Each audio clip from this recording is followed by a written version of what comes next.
At my daughter's wedding, she whispered, "You're not my family anymore," and asked me not to join the family photo.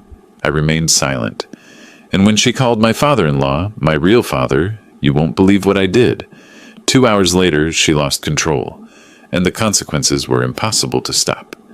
Before we continue, please subscribe to the channel and write in the comments what time it is where you are now. $25,000.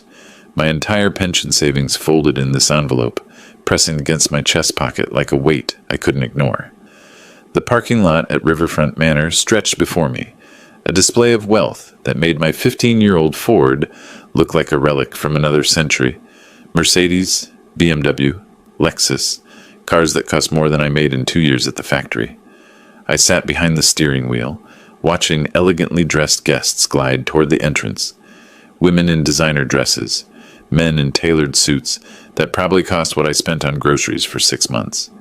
My own suit, the best I owned, suddenly felt cheap and ill-fitting. The envelope crinkled as I shifted. 6 months of 60-hour weeks. 6 months of skipped meals and canceled plans. All for this moment, Georgiana's wedding day, my little girl's special day, except she wasn't little anymore. 28 years old, successful marketing career, marrying into money I could never provide. The Hayes family owned half the commercial district in Indianapolis. Norman Whitaker, her future father-in-law, could probably buy my neighborhood without checking his bank balance, but I was her father. That had to count for something. I stepped out, straightening my tie one final time. The March air carried the scent of expensive flowers and the sound of string music from the manor's gardens. Other guests moved past me with practiced ease, comfortable in this world of privilege. I followed at a distance, feeling like an imposter. The manor's entrance gleamed with crystal chandeliers visible through tall windows. Valets in crisp uniforms directed traffic.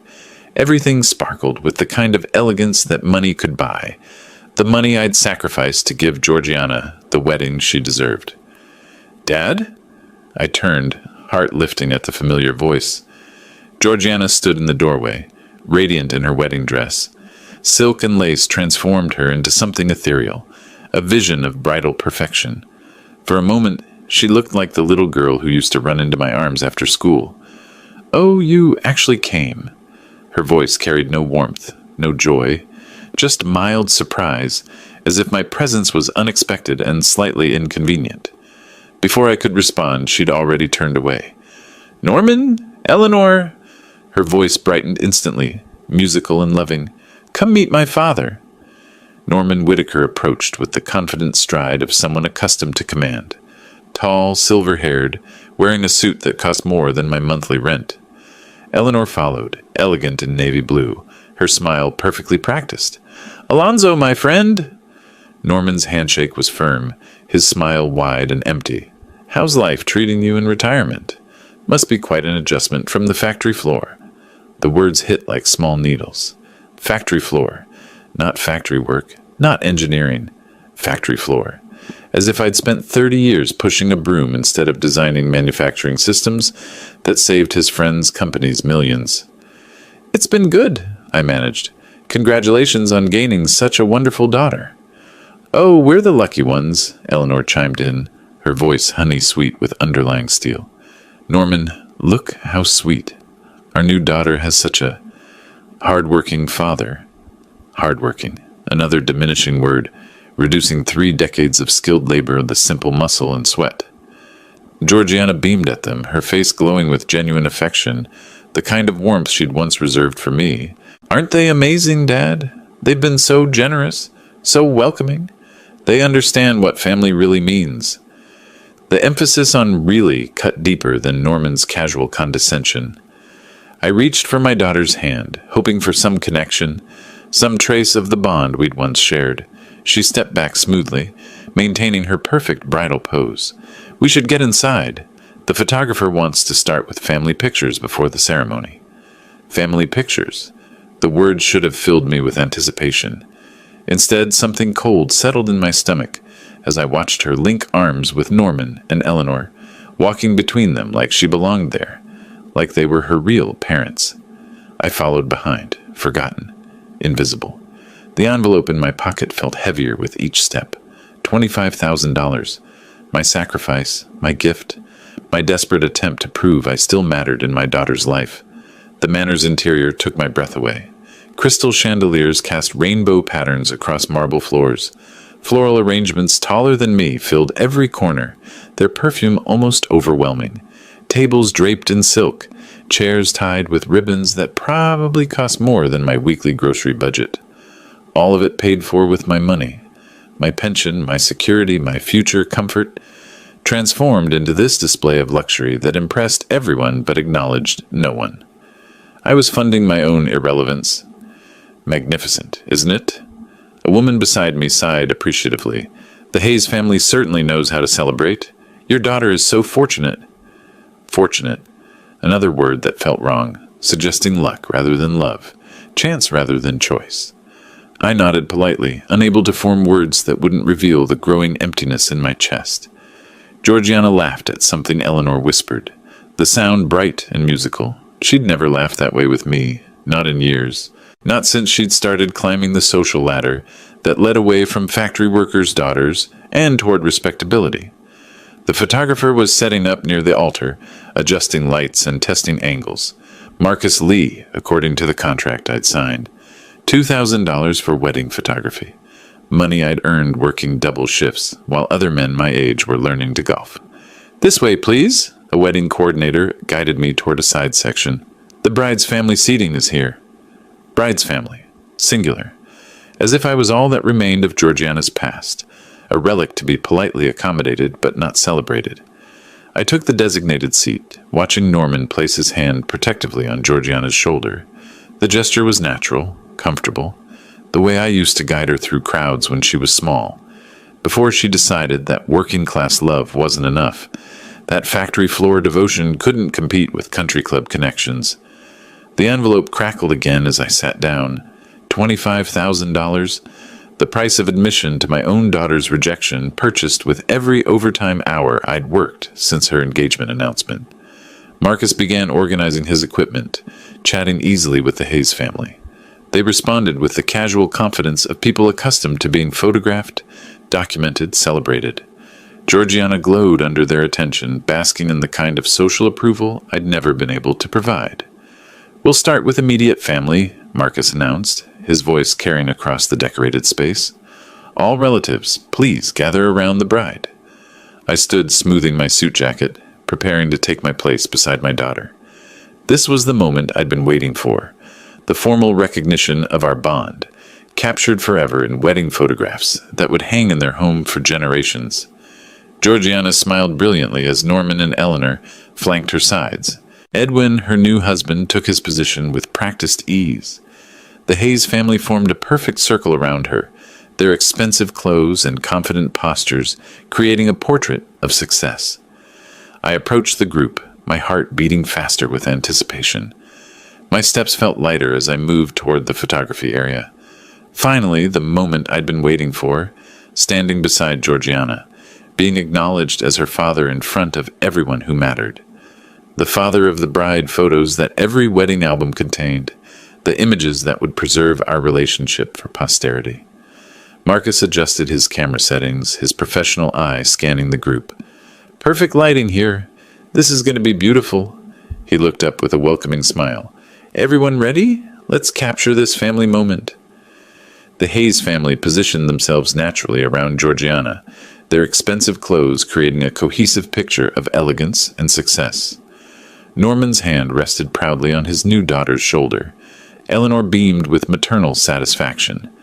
Edwin stood confidently beside his bride, secure in his place within this privileged circle. I moved closer, anticipating my position in the arrangement. 28 years of raising Georgiana alone, of attending every school play and parent conference, of working extra shifts to afford dance lessons and college tuition, all leading to this moment of formal recognition. Actually, Georgiana's voice cut through my approach like ice. I need to clarify something. She turned toward me, her expression shifting from radiant bride to something colder, more distant. The transformation happened so quickly that for a moment I thought I'd imagined it. Sorry, Dad, but you're not my family anymore. Her words carried across the space with crystal clarity. reaching every guest within hearing distance. These are my real family members now. The world shifted beneath my feet, not metaphorically, literally. The marble floor seemed to tilt. The crystal chandeliers blurred. The expensive floral arrangements became a spinning kaleidoscope of confusion. 28 years of bedtime stories, school plays, graduations, tears and laughter and dreams shared between father and daughter, erased with one sentence, deleted, declared null and void in front of strangers wearing $1,000 suits. "Honey, maybe we shouldn't—" Edwin's voice carried a weak note of protest, his discomfort visible even through my shock. "No, Edwin." Georgiana's tone brooked no argument. "It's time for changes. Hayes is my future now. This is my real family." She gestured toward the Hayes clan with obvious pride, her face glowing with the kind of love and acceptance I remembered from her childhood. The same expression she used to wear when I surprised her with ice cream or stayed up late helping with homework.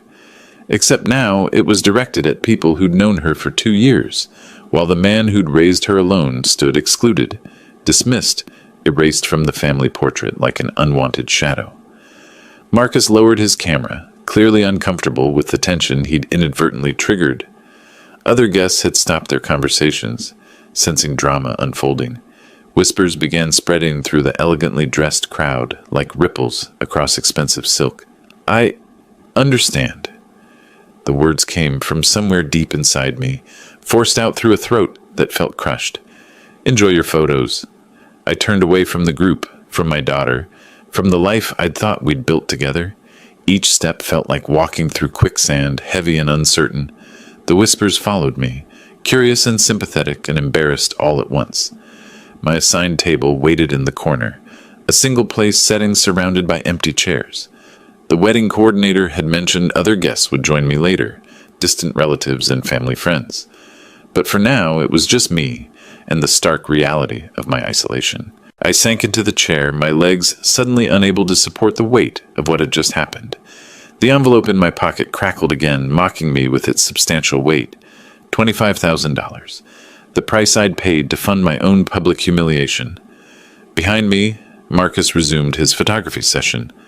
I could hear the clicking of his camera, the gentle directions he gave to pose the Hayes family around my daughter. Their laughter carried across the space, warm and inclusive and complete, without me. "Beautiful. Now tilt slightly toward Norman, Georgiana. Perfect. Eleanor, can you move just a step closer? Excellent." Each click of the camera captured moments I would never be part of, memories that would hang in their homes and albums forever. The official record of Georgiana's new family, the people who mattered in her life now. I stared at my hands, weathered from 30 years of honest work, scarred from countless small injuries, earned providing for a daughter who had just declared me irrelevant. These hands had built her dollhouse, taught her to tie shoes, signed every check for her education and dreams. Now they trembled slightly as the full weight of her rejection settled into my bones. The photography session continued behind me, voices bright with celebration. Norman's deep laugh, Eleanor's gentle corrections, Edwin's confident responses. And underneath it all, Georgiana's voice, musical and happy in a way I hadn't heard in years. She was happy, genuinely, completely happy in a way she'd never been with me, not since she'd started her climb toward respectability. The Hayes family gave her something I never could: social acceptance, financial security, the kind of approval that came from belonging to the right class. I pulled out my phone, hands shaking slightly as I checked my bank balance. The money was still there, waiting for tomorrow's transfer. $25,000 that would disappear from my account and into the manor's coffers, paying for flowers and food and music that celebrated my replacement. "Are you all right, sir?" A young server had appeared at my table, her face kind with genuine concern. She was probably Georgiana's age, working hard to afford college or support her own family.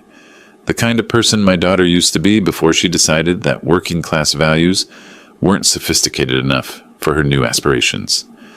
"Fine," I managed, just taking it all in. She nodded sympathetically and moved on, leaving me alone with the sound of celebration surrounding my corner of silence. The photography session was winding down. Marcus thanking the Hayes family for their patience and cooperation. I didn't turn around. I couldn't bear to see Georgiana's radiant face, flushed with the satisfaction of having made her statement clear. She'd chosen her side, drawn her line, declared her allegiances. Now I would choose mine. The envelope in my pocket seemed to pulse with possibility. $25,000. My life savings, my security, my future comfort, all sitting in an envelope addressed to a daughter who had just publicly disowned me. But the money hadn't transferred yet. The check hadn't been cashed. The payment could still be reconsidered. I sat very still as the wedding celebration continued around me, my mind beginning to calculate possibilities I'd never considered before. Georgiana had made her choice about family loyalty, about what mattered and who counted and where her heart belonged. Maybe it was time I made mine. The reception began with all the pageantry money could buy. A 12-piece orchestra struck up classical melodies that echoed off the manor's crystal chandeliers. Servers in crisp uniforms circulated with silver trays bearing appetizers that probably cost more per piece than I spent on lunch. I remained at my corner table, a silent observer of my own financial investment. Every detail around me carried a price tag I'd memorized from endless invoices and contracts. Catering, $12,000. Flowers, $3,000. Band, $4,000. Photography, $2,000. Venue, $4,000. Each expense carved from my pension like pieces of my future, sacrificed for this moment of elegant celebration. Your daughter looks absolutely radiant. An elderly woman at a nearby table leaned over with genuine warmth. You must be so proud to give her such a beautiful wedding. I nodded slowly, watching Georgiana glide across the dance floor in Norman's arms. The traditional father-daughter dance, stolen and gifted to my replacement. Everyone gets what they deserve. The woman beamed, missing the edge in my voice. Oh, how wonderful. Family is everything, isn't it? Some bonds are stronger than others, I replied, my eyes never leaving the dance floor. Norman spun Georgiana gracefully, her wedding dress flowing like expensive cream around them. She laughed at something he whispered, the sound bright and musical, the way she used to laugh with me when she was small, before she learned that laughter with working-class fathers wasn't sophisticated enough for her aspirations. My phone buzzed against my leg. Bank notification, the automatic transfer reminder I'd set up weeks ago. Wedding payment scheduled for tomorrow, 9 a.m.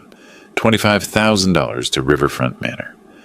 24 hours. That's how long I had before my money became irrevocably theirs, before my sacrifice became permanent, before my humiliation was paid in full.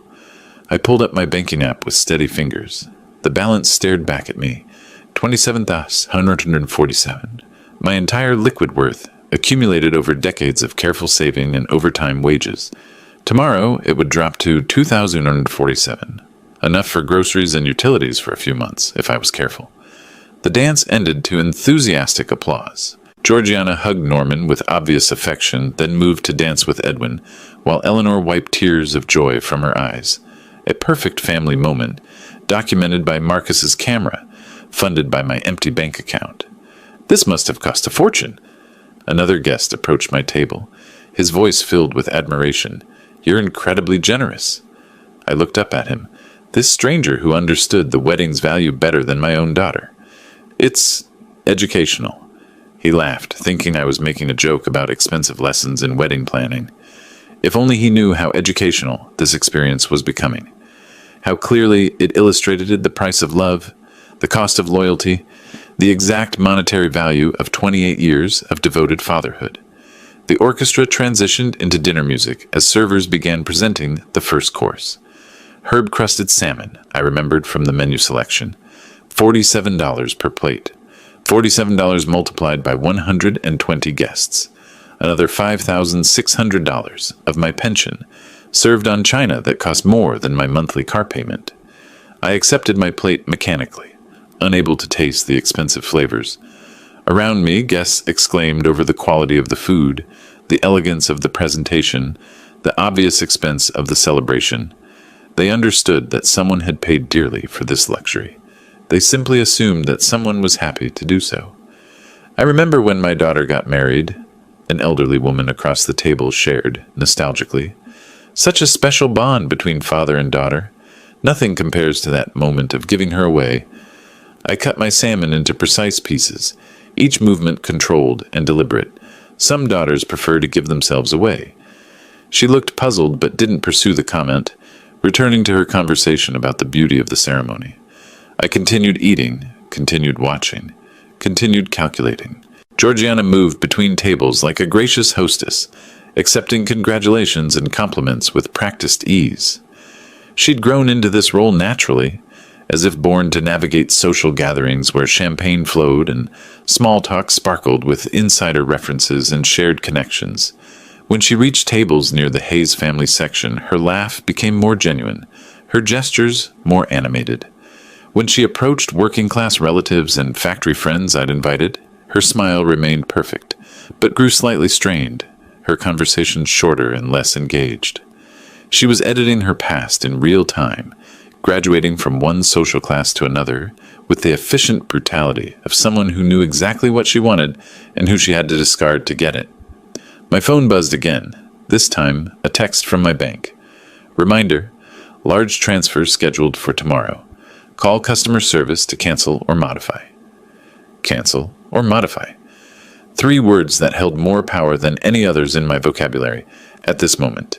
3 words that could transform this entire celebration from triumph to catastrophe in the space of a phone call. I stared at the message until the screen darkened, my reflection appearing in the black glass. 62 years old, gray-haired, wearing my best suit to my own daughter's rejection ceremony. I looked like what I was, an aging factory worker who'd saved every penny to afford one moment of importance in his daughter's life. That moment had come and gone. Now I was just an expensive guest at my own execution. The dinner courses continued with clockwork precision. Soup course, $18 per bowl. Salad course, $12 per plate. Each bite represented hours of overtime work, weekends sacrificed, small comforts denied. All so Georgiana could impress people who would judge her by the elegance of her reception rather than the love of her father. Such a lovely wedding, someone commented to their companion. The Hayes family certainly knows how to celebrate properly. The Hayes family.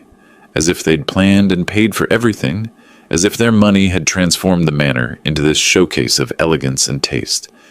As if I was merely a footnote in their celebration, a working-class relative tolerated for form's sake. Marcus moved through the crowd, capturing candid moments between courses. Happy guests, loving family, perfect celebration. His camera never turned toward my corner table, where the man who'd made it all possible sat alone with his untouched champagne and growing fury. Eleanor rose from her chair, moving toward the microphone with the confidence of someone accustomed to public speaking. The crowd quieted expectantly, sensing an important moment approaching. "Ladies and gentlemen," she began, her voice carrying clearly across the decorated space, "I'd like to say a few words about our beautiful new daughter. Our daughter, not Alonzo's daughter who was marrying into our family. Our daughter, as if Georgiana had been born into the Hayes clan and raised in their world of privilege and proper connections." I set down my fork, my appetite completely gone. My hand moved unconsciously to the envelope in my pocket, fingers tracing the outline of the check that would complete my financial sacrifice. But Eleanor was still speaking, and something in her tone suggested this speech would deliver another blow, another reminder of my irrelevance in Georgiana's new life. I focused on her words, preparing myself for whatever came next. The champagne in my glass had gone flat. Its bubbles disappeared like my illusions about family loyalty. Around me, guests leaned forward attentively, ready to witness another moment of Hayes family eloquence.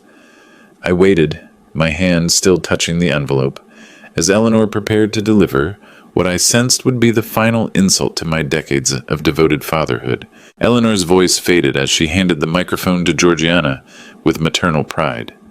My daughter rose gracefully, champagne flute catching the light like a crystal beacon.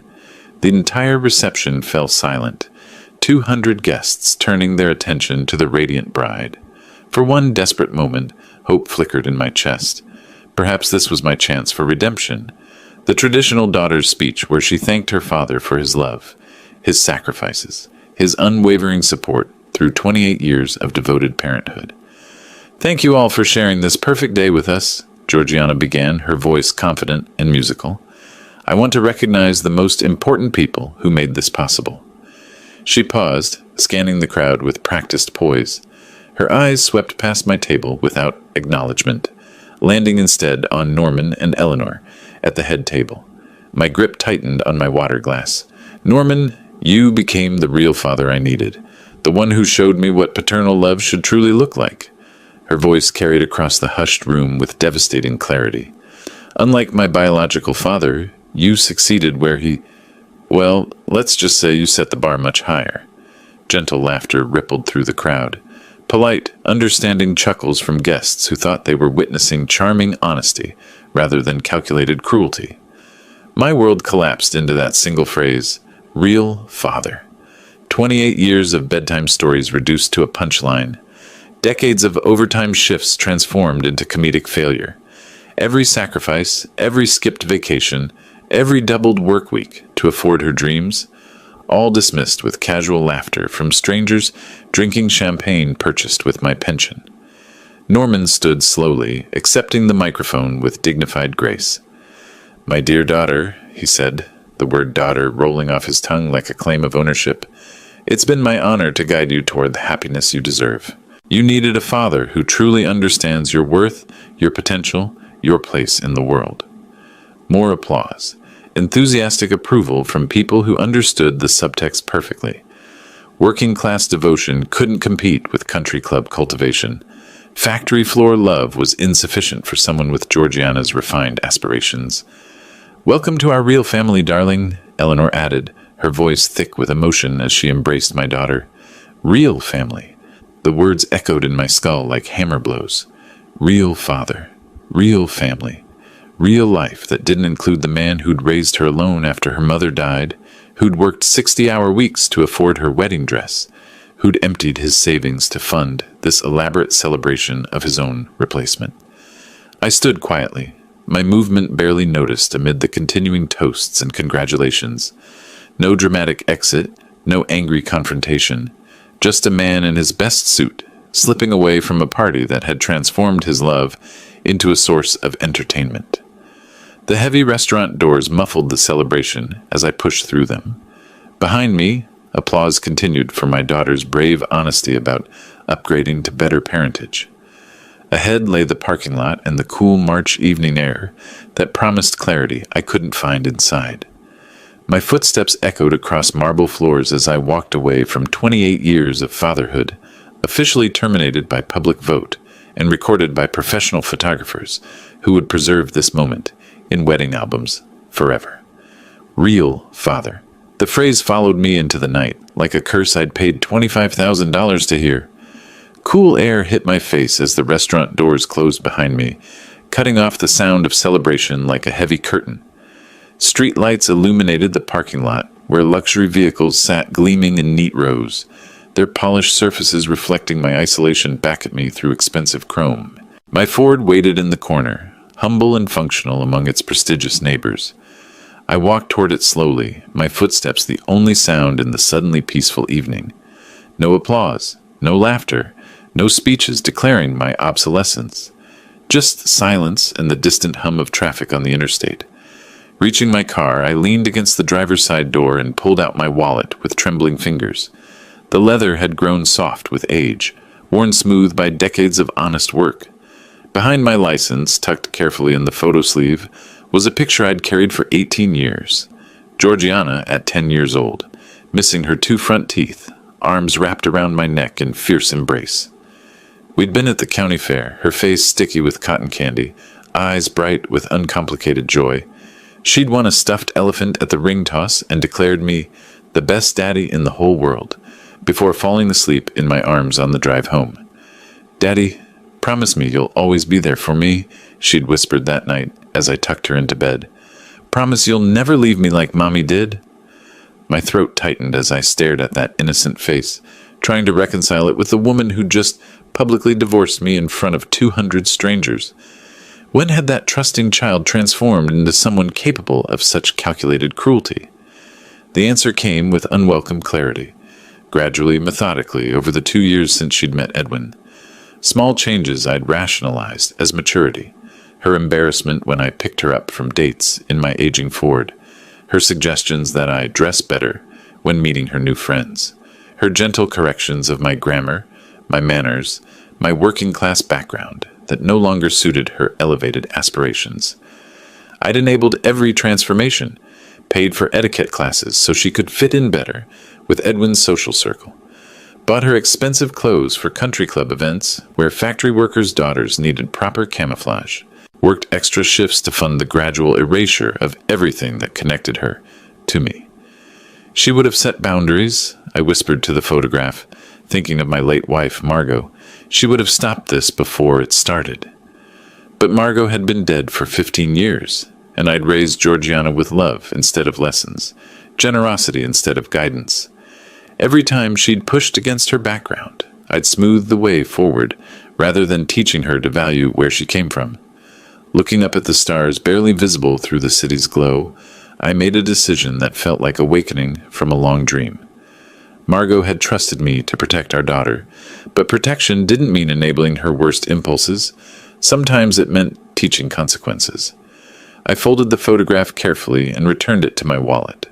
The little girl who'd called me the best daddy in the whole world was gone, replaced by a woman who valued social status more than parental devotion. But I was still here, still capable of teaching final lessons about respect and gratitude.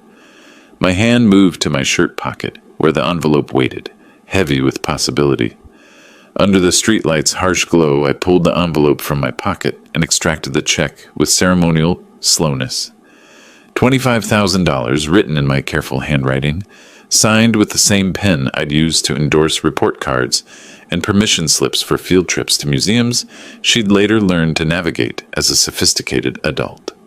The paper felt substantial between my fingers, real in a way that emotions weren't. This wasn't hurt feelings or wounded pride. This was 6 months of 60-hour weeks, condensed into a single negotiable instrument that could transform celebration into catastrophe with one phone call to my bank. I studied my own signature, remembering the moment I'd signed it 3 weeks ago. I'd felt proud then, sacrificial in the way fathers should be when giving their daughters dreams. Now that signature looked like evidence of my own foolishness, documentation of how thoroughly I'd been played. $25,000, I whispered to the empty parking lot. 6 months of overtime shifts, skipped vacations, every small comfort denied. The mathematics were ruthless in their clarity. $12,000 for catering that would feed people who'd laughed at my inadequacy. $3,000 for flowers that would wilt tomorrow, while my humiliation lived forever in professional photographs. $4,000 for music that had provided soundtrack to my replacement ceremony. Each expense had seemed reasonable when I'd imagined walking my daughter down the aisle, dancing the traditional father-daughter dance, being acknowledged as the man who'd made her happiness possible. Instead, I'd funded my own funeral as her father, complete with eulogies delivered by her new family. She wants to treat me like a stranger, I asked the cold March air. Then I'll act like one. The decision crystallized with surprising peace. No anger, no revenge. Just the simple logic of cause and effect. Georgiana had chosen to publicly sever our relationship. I was merely honoring her choice by implementing its natural consequences. I tore the check in half with deliberate precision, the sound of ripping paper satisfying in its finality. One piece went into my left pocket, the other into my right, a commitment device that made reversal impossible without conscious deliberation. The liberation was immediate and overwhelming. For the first time in months, I wasn't carrying the weight of someone else's expectations. No daughter to impress, no in-laws to satisfy, no social obligations to fulfill with money I couldn't afford to spend. I straightened my tie and smoothed my jacket, composing myself for the return performance. This wasn't about revenge or punishment. This was education, the final lesson in a curriculum I'd started 28 years ago when I'd promised to raise a good person. I promised to take care of her, I said quietly, remembering Margot's trust and my own naive good intentions, not to enable her cruelty. Walking back toward the restaurant entrance, I felt calmer than I had all day. Let her show everyone who she really was when the bill came due. let Norman and Eleanor demonstrate their commitment to their real daughter, when financial reality replaced social performance. I reached the heavy doors and paused with my hand on the brass handle, taking one deep breath before re-entering the world I'd just revolutionized. Behind those doors, a celebration continued in my honor, or what had been my honor before I'd reclaimed it for myself. The torn check pieces rested in separate pockets, like a secret that would soon transform into the most expensive lesson in respect that money could buy. The heavy doors swung closed behind me with muffled finality, sealing out the cool evening air and returning me to the warm bubble of celebration. Crystal chandeliers cast the same golden light, the orchestra played the same elegant melodies, and guests continued their animated conversations over champagne and expensive appetizers. But everything had changed, not the scenery, the observer. I walked through the reception with measured steps, no longer the anxious father seeking approval. The torn check pieces in my pockets felt like weapons, small paper bombs that would detonate when the moment was right. Each guest I passed, each flower arrangement I noticed, each note from the 12-piece orchestra represented money that would soon become someone else's problem. My table waited exactly as I'd left it, the untouched champagne flute still reflecting light from above. I sat down slowly, arranging my napkin with deliberate care, and began to watch the celebration with new eyes. Georgiana danced with her bridesmaids near the center of the room, her laughter bright and musical as she gestured toward the elaborate floral displays. "Look at this venue! Edwin spared no expense for our special day," she told her maid of honor, spinning in her $3,000 dress. "Well, technically, Daddy paid for everything, but Edwin chose all the beautiful details." Technically, Daddy paid, as if my 6 months of overtime shifts were a minor technicality in their grand romantic story. At the head table, Edwin clinked glasses with Norman, both men wearing the satisfied expressions of successful negotiators. "Thank goodness for her father covering the wedding costs," Edwin confided, loud enough for nearby tables to hear. "This would have taken us a year to save for, maybe 2. It's wonderful when simple people understand their place in supporting better things." Simple people. The phrase rolled off his tongue with casual contempt, as if factory workers existed purely to fund the dreams of their social betters. I gripped my water glass tighter, feeling the torn paper rustle in my pocket. "You must be so proud." An elderly guest at a neighboring table leaned toward me with genuine warmth. What a generous gift to give them this perfect wedding. The venue, the flowers, everything is just magnificent.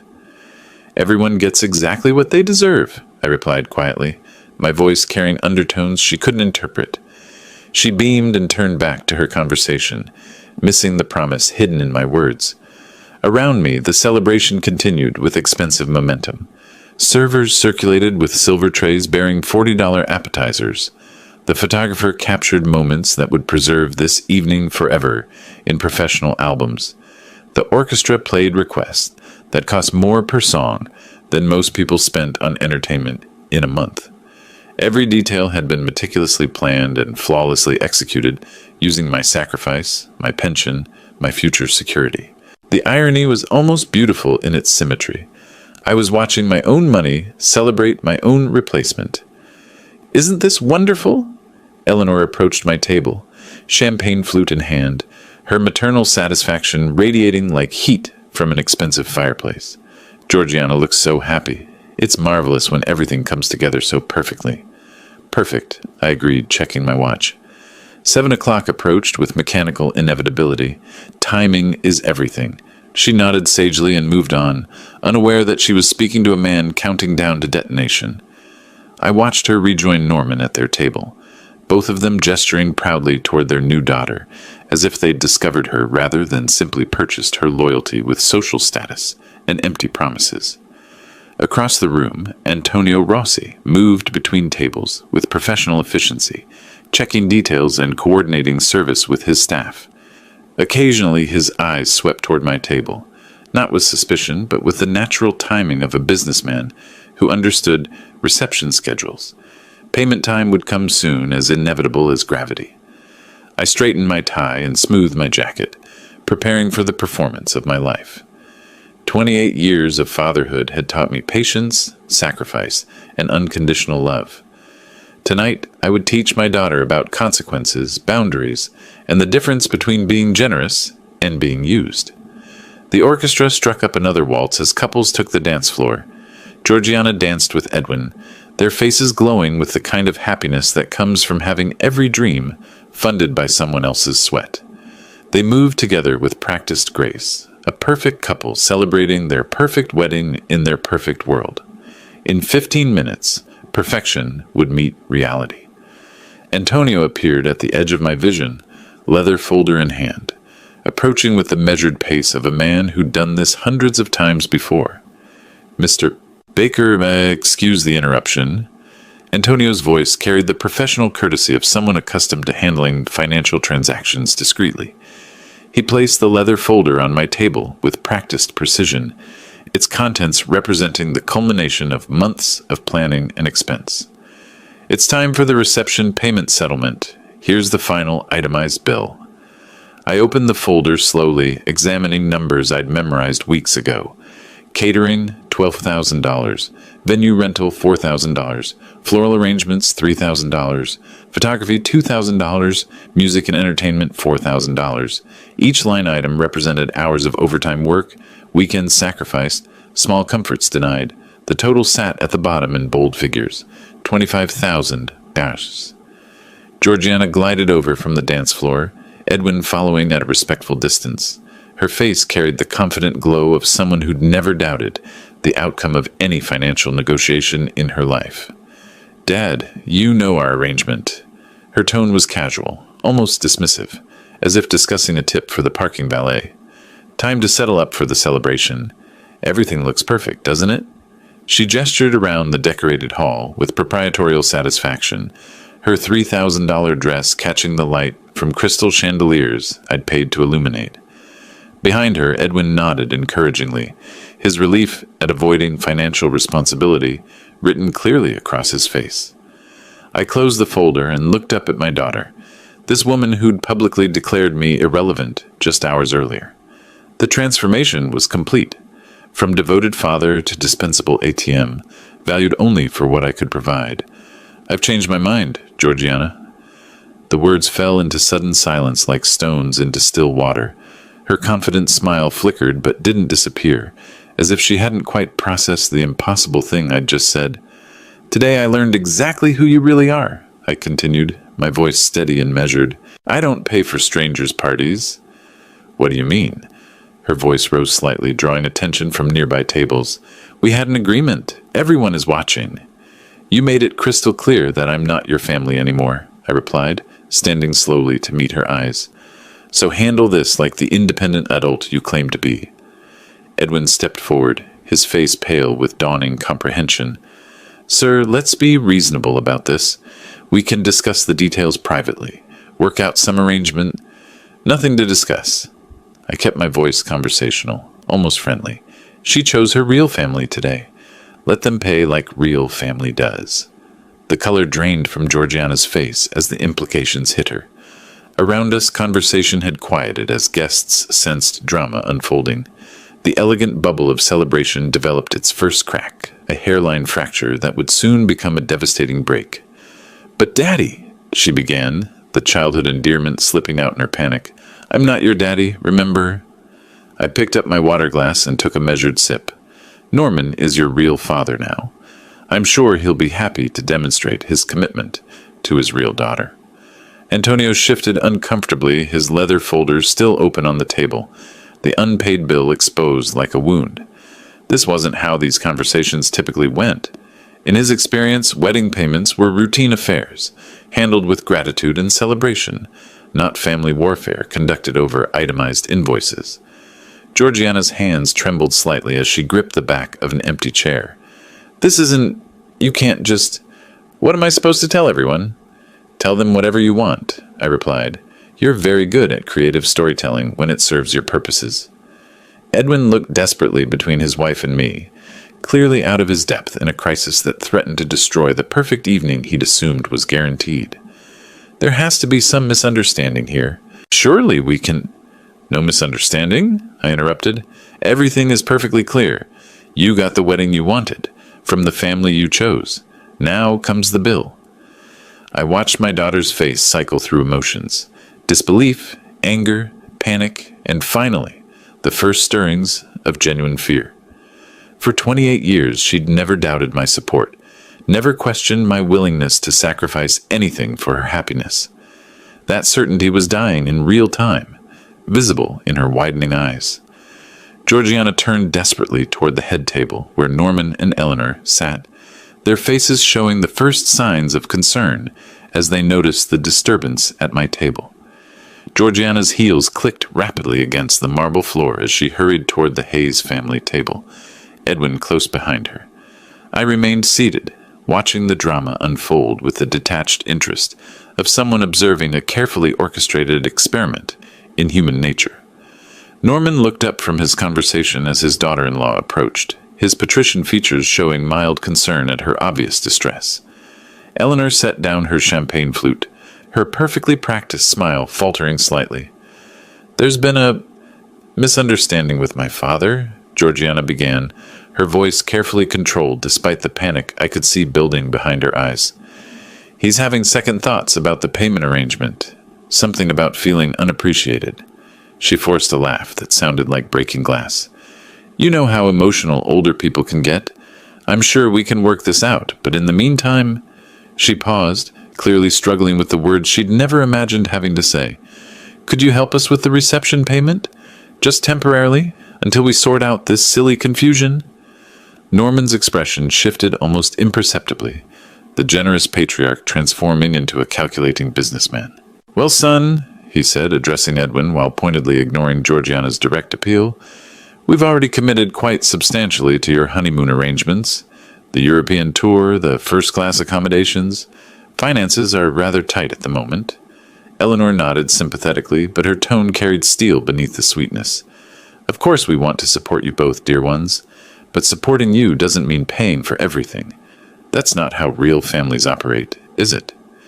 The irony of her words wasn't lost on me from across the room. Real families, indeed. Edwin's face flushed with embarrassment and growing desperation. "But you said we were family now." You welcomed Georgiana with such love and generosity. Families help each other during unexpected crises. "And we are family, darling boy," Eleanor replied, patting his arm condescendingly. "But we're not automatic funding sources. Surely you can manage your own financial obligations without expecting us to rescue you from every little difficulty?" Norman straightened his expensive tie with practiced authority. "The wedding arrangements were made between you and your father-in-law. We assumed, naturally, that competent adults had handled their responsibilities appropriately." I watched Georgiana's face crumble as her new family revealed their true nature under the first sign of financial pressure. The loving, generous people who'd embraced her so warmly were showing their carefully hidden selfishness with surgical precision. "Quick, the gift table!" Georgiana whispered urgently to Edwin, abandoning diplomacy for desperate pragmatism. "We need to open the envelopes, count everything. Maybe there's enough to cover at least part of it." Edwin nodded miserably and followed her to the elegantly decorated gift table, where envelopes and wrapped packages sat in careful arrangement. Under the curious stares of nearby guests, they began the humiliating process of tearing open wedding gifts to count cash donations. "This one's from your co-workers," Edwin muttered, extracting bills from an envelope. $200. He moved to the next. "Your cousin Sarah. $150. The amounts accumulated slowly. 50 here, 100 there, occasionally a more generous 200 or 300 from closer relatives. Georgiana's hands shook as she calculated running totals, her perfect wedding composure disintegrating with each opened envelope. Guests at nearby tables watched with uncomfortable fascination as the bride and groom conducted an impromptu audit of their own wedding gifts. "How much so far?" she asked, her voice tight with suppressed panic. "Maybe 4,000, Edwin replied quietly. 5 at most. The photographer and the band, we could probably cover those, but the catering and venue—" He didn't need to finish the sentence. Even with every envelope opened and every gift monetized, they were facing a shortfall that would leave significant debts unpaid, and vendors unsatisfied. Antonio appeared at their makeshift counting station, his professional patience beginning to show strain. "I don't mean to pressure you, but we do have other events scheduled. The kitchen staff is waiting to clean up, and we need to settle accounts this evening." Georgiana looked up at him with eyes that had learned what desperation felt like. Gift money scattered across the table told the mathematical story of her situation. Generous, but insufficient. Loving, but inadequate. Well-meaning, but ultimately useless against the reality of $25,000 in unpaid bills. She turned back toward my table, her gaze meeting mine across the elegant chaos of her perfect wedding reception. For the first time in years, possibly for the first time in her adult life, she was completely out of options, facing consequences without safety nets, experiencing what accountability actually meant. I raised my water glass in a small private toast to the woman who'd wanted so badly to prove she didn't need her father. Now she would discover exactly what that independence cost.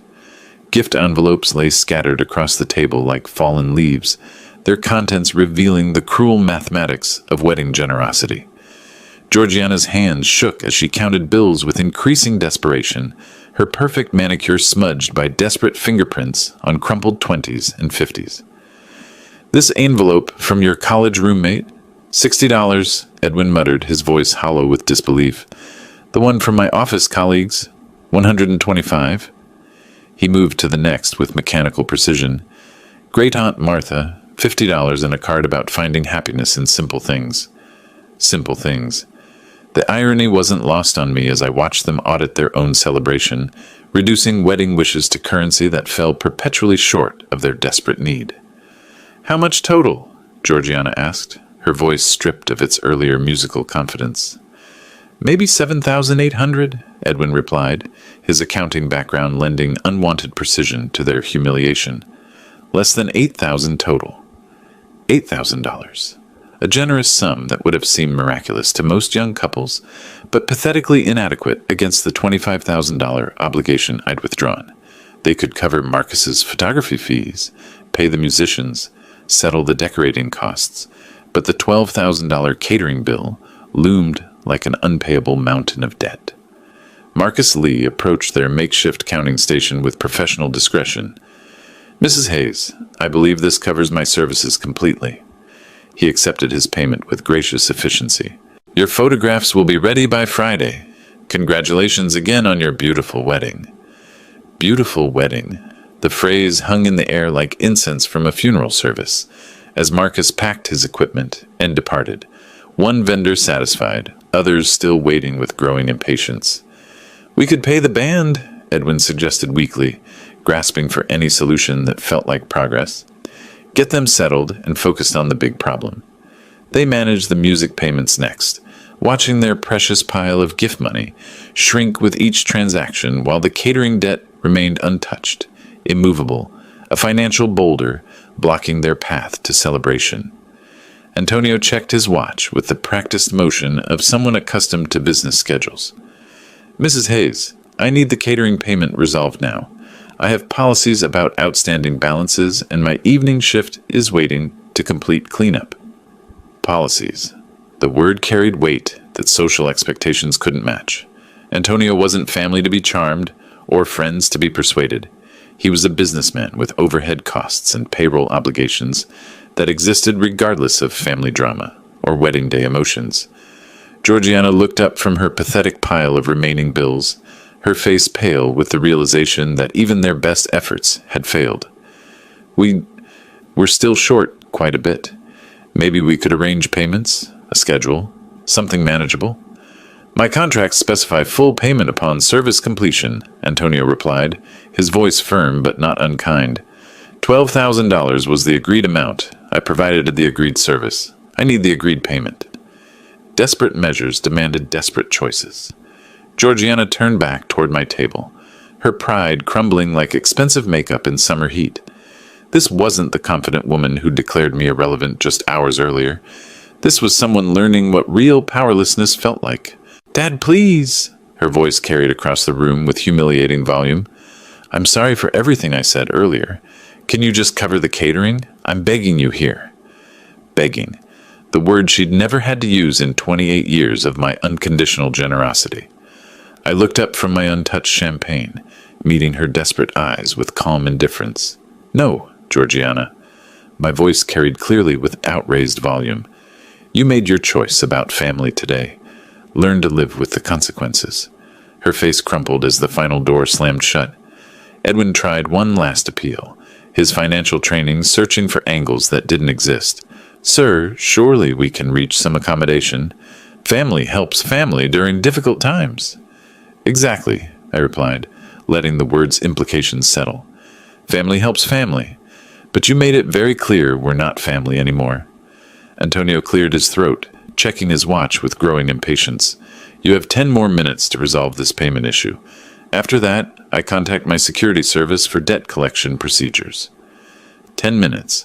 The wedding reception had become a game show with a very expensive clock, ticking down toward consequences that would make this evening unforgettable for all the wrong reasons. Antonio's voice cut through the reception chatter like a dinner bell, commanding immediate attention from every guest within hearing distance. "Ladies and gentlemen, I apologize for this interruption, but I have a business matter that requires immediate resolution." The orchestra stopped mid-song. Conversations died instantly. 200 faces turned toward the drama unfolding around the gift table, where scattered envelopes and crumpled bills told the story of financial desperation. "Mrs. Hayes currently owes $12,000 for catering services provided this evening," Antonio announced with professional clarity that made privacy impossible. "If this matter isn't resolved within 10 minutes, I'll be contacting security services for debt collection assistance." Silence fell like a heavy curtain. Guests exchanged uncomfortable glances, shifting in their seats as they realized they were witnessing something far beyond typical wedding drama. This was business failure happening in real time, complete with specific dollar amounts and public ultimatums. Georgiana's composure shattered like expensive crystal hitting marble floors. "Dad!" The word exploded from her throat with enough force to rattle the chandelier crystals. "You're destroying me! This is your fault! You've ruined the most important day of my life!" Her voice cracked on the final words, tears streaming down cheeks that had been professionally made up just hours earlier. The perfect bride had become a hysteric in white silk, screaming at her father while 200 witnesses watched in horrified fascination. "I've never seen anything like this at a wedding reception," someone whispered at a nearby table, their shock evident despite attempts at discretion. Edwin grabbed his wife's shoulders, his face flushed with embarrassment and panic. "Georgie, please calm down. Everyone is staring. Let's handle this quietly." "I don't care who's looking," Georgiana shrieked, her voice rising to operatic levels. "Let them all know what kind of selfish, cruel father abandons his daughter on her wedding day. Let them see exactly what Alonzo Baker is really like." She pointed at me with a trembling finger, her wedding dress rustling as she turned to address the room, like a prosecutor delivering closing arguments to a jury of uncomfortable wedding guests. "This man raised me for 28 years just to humiliate me when I needed him most. He promised to pay for everything, then changed his mind because his feelings got hurt. What kind of father does that to his own daughter?" The room remained frozen in uncomfortable silence, guests trapped between sympathy for the bride's distress and recognition that something more complex was unfolding than simple paternal cruelty. I stood slowly, straightening my tie with deliberate calm. When I spoke, my voice carried the measured authority of someone who'd made peace with difficult decisions. "Now you understand what real consequences feel like, Georgiana."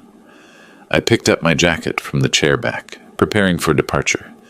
"You declared me irrelevant. I'm simply honoring your wishes." "You can't do this to me!" Her voice broke on the final word, hysteria replacing anger as the full weight of her situation crashed down. "I have nowhere else to go, no one else to ask." "Perhaps your real family will help," I replied quietly, letting the phrase hang in the air like an unresolved musical note. Norman and Eleanor remained conspicuously seated at their table, studying their champagne flutes with sudden intensity, making no move to intervene or assist in the crisis they'd helped create through their earlier refusal to provide support. Walking toward the exit, I could hear Georgiana's sobs echoing off the crystal chandeliers, her perfect wedding dissolving into chaos behind me. 200 guests sat frozen in their seats, witnessing the complete destruction of celebration they'd expected to remember fondly. The heavy restaurant doors closed behind me, muffling the sound of her continuing breakdown. I walked across the parking lot toward my Ford, each step carrying me further from 28 years of one-sided devotion and closer to a future defined by self-respect rather than endless giving. Behind me, the elegant facade of Riverfront Manor contained the ruins of perfect celebration where a woman was learning that actions have consequences and choices have costs that can't be paid with tears or accusations. My Ford started with the reliable rumble of 15 years' faithful service, a sound that had never seemed more welcoming than in this moment of complete transformation. I pulled out of the Riverfront Manor parking lot slowly, watching the elegant venue shrink in my rearview mirror until it disappeared entirely behind suburban trees and streetlights. The drive home took me through neighborhoods I'd navigated thousands of times, but tonight they looked different. Not because the scenery had changed, but because the man behind the wheel was no longer the same person who'd driven this route just hours earlier. Indianapolis at night had a peaceful quality that contrasted sharply with the chaos I'd left behind. Traffic lights cycled through their colors with mechanical precision. Late evening joggers moved along sidewalks with purposeful rhythm. Normal people living normal lives, unburdened by ungrateful children or toxic relationships disguised as family obligations. 28 years I'd spent trying to buy her love with sacrifices she'd come to expect as entitlements. Every overtime shift worked to afford her dreams. Every vacation I'd skipped to fund her education. Every comfort I'd denied myself to ensure she never wanted for anything important. Tonight, I'd learned the difference between love and transaction, between gratitude and expectation, between being valued and being used. My modest house waited with lights I'd left on, a simple two-bedroom structure that had seemed almost shabby compared to the venues, where Georgiana entertained her new social circle. But pulling into my driveway, I saw it differently. Not a working-class limitation, but a sanctuary, free from people who measured worth by price tags and social status. Inside, everything remained exactly as I'd left it that afternoon. My comfortable reading chair, the television I'd bought myself for retirement, photographs of genuinely happy moments scattered on end tables and windowsills. The house felt peaceful in a way I hadn't appreciated before tonight's contrast with expensive anxiety. Margot's photograph sat on the mantelpiece where it had resided for 15 years, her smile captured during a camping trip we'd taken the summer before Georgiana started school. She looked happy in that candid shot, genuinely content with simple pleasures that hadn't required vast financial investments or social performance. I picked up the frame, studying her face with new understanding. I know you'd have handled this better, Margie.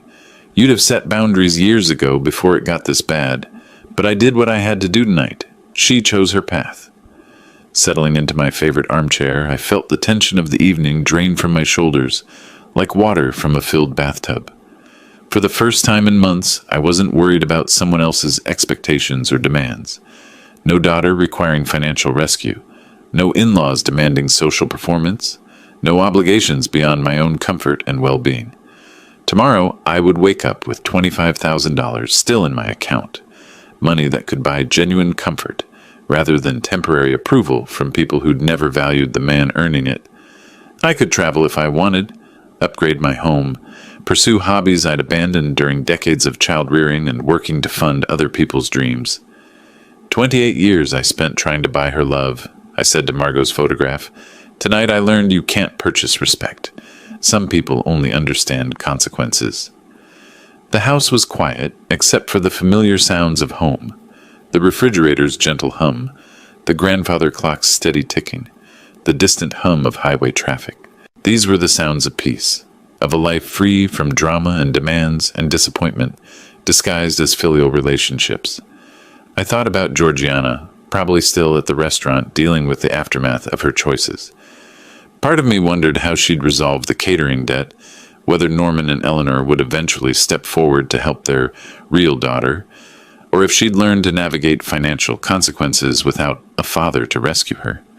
But mostly I felt relief, clean, pure relief at being free from relationships built on what I could provide rather than who I was. Tonight had been expensive in ways that had nothing to do with money. The cost of finally understanding that enabling isn't love, that boundaries aren't cruelty, that self-respect sometimes requires difficult choices. I placed Margot's photograph face down on the side table, a symbolic closing of that chapter of my life when I defined myself through other people's needs and expectations. Tomorrow would begin differently, focused on a man who'd earned the right to live for himself after decades of living for others. Standing up from my chair, I looked toward the bedroom where my own bed waited, not the guest room where I'd retreated during years of walking on eggshells around my daughter's moods and demands, but my own space where I could rest without worrying about someone else's financial crises or social embarrassments. The first night of my new independent life stretched ahead with quiet promise. If you like this story, please like this video, subscribe to the channel, and share your impressions of this story in the comments. To listen to the next story, click on the box on the left. Thank you for watching.